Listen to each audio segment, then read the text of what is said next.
I want to tell you about something here, because we are going to talk, we're going to have the big shot, know-it-all, Jay Glazer from Fox Sports. He's great. Yeah, it's going to be fantastic. We got to ask him about all this stuff. We'll ask him about Phelps too. But I want to tell you about a big ripoff out there that we've discovered. And you know, since once upon a time I was the Attorney General, and we did a little bit of that. Cool. Remember that? Yeah. Remember that? Yeah, way back when. Foggy. Okay, here's what's going on here. And there's a lawsuit involved in this, and hopefully the government will just give in on this thing. But it doesn't sound like a big deal. But I give you some of these numbers. I think it's amazing to me. You remember when we changed the rules here in the United States a few years ago, 2004, I think it was, and now all of a sudden you're going to start, at some point in time they said you're going to need a passport for everything. To go to Canada, to go to Mexico, we're going to be all passports for security reasons, supposedly. And then of course they said, oh well, we're not really equipped for all this volume that we're getting. That's rough, we need more people, etc., etc. But, and so they're worried that the deadline's coming up and people aren't being able to be processed. So they say, okay, if you pay $60, you can have it expedited. It's right there. So you pay your money and you pay an extra $60 and you're going to get it supposedly within 3 days. Okay, that was the deal. That's why you paid your $60 for it. Okay, here's the numbers basically here. 2004 to 2008, just under 6 million people, 5,969 Americans paid $60 for expedited service, didn't get it. Basically got their passport in regular time. Didn't get their $60 back. Of those, 36,943 got their $60 back. They forgot to refund to 5,960,000. It's like a stimulus package. I mean, unbelievable. They just took the $60 from everybody and said, "Oh, okay, sorry about that," you know.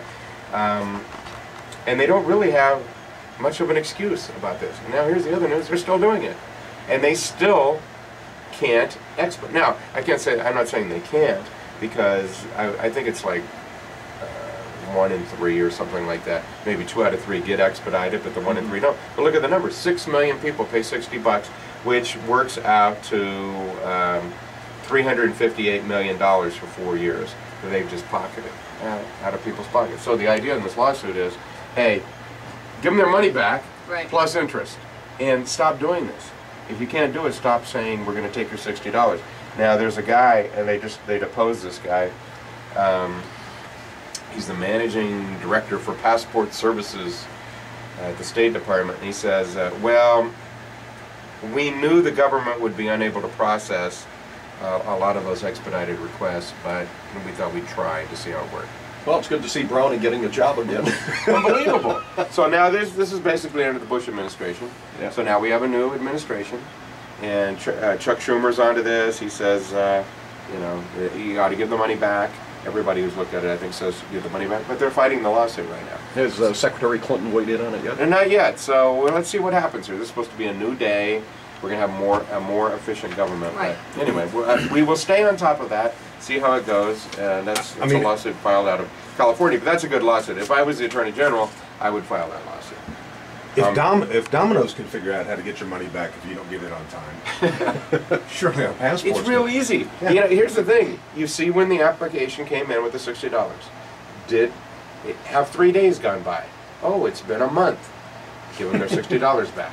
Easy. Maybe they were too busy snooping through passports of people to you know, process them. Because remember, that was the big scandal, what, about a year or so ago, when Hillary Clinton's had been violated, Barack Obama's, John McCain's, right? And you know, then they came out, all these celebrities, basketball players, right? And That's it's like, weak.